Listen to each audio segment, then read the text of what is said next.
The state was operating about 6 of these facilities, and they were not well supervised. They didn't have adequate professional staff at all. The physical conditions were terrible, and nothing seemed to be in the works really to be done about it. And there are thousands of people who were basically locked away in these institutions with very little hope of ever getting out, cut off from their communities and their families. So it's a really terrible situation, and after attempting to work behind the scenes with state officials and legislators and really not getting anywhere, mental health reformers led by the Hogg Foundation decide to go public.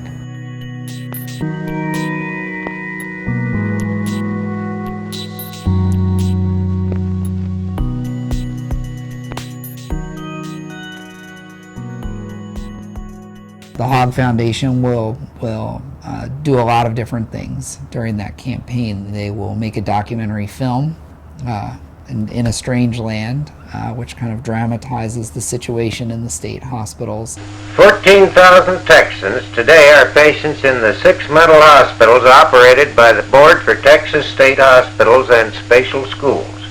14,000 in buildings with a rated bed capacity of 9,252. This is a national issue as well. And so you have a series of muckraking articles that are published in Life magazine, in a liberal magazine called PM, a couple of other major mass circulation magazines. In Texas, the Hogg Foundation will sponsor a series of articles too, and they'll call it The Shame of Texas.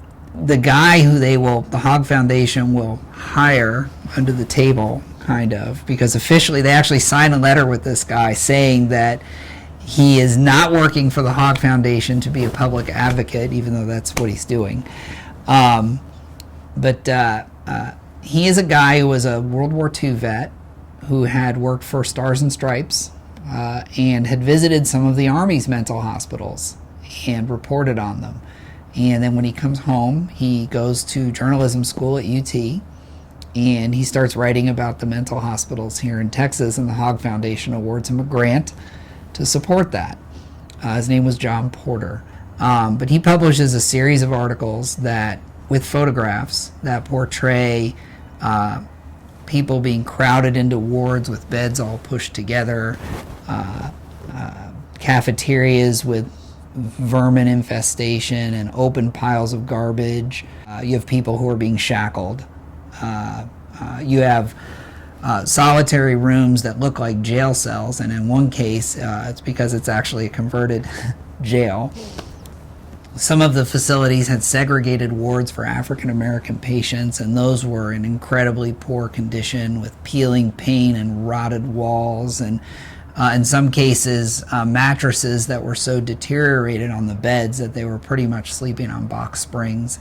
And the thing that's really important to understand about this entire campaign in the 40s and 50s is that the Hogg Foundation is really one of the only organized entities that has expertise on mental health and that is speaking out on mental health.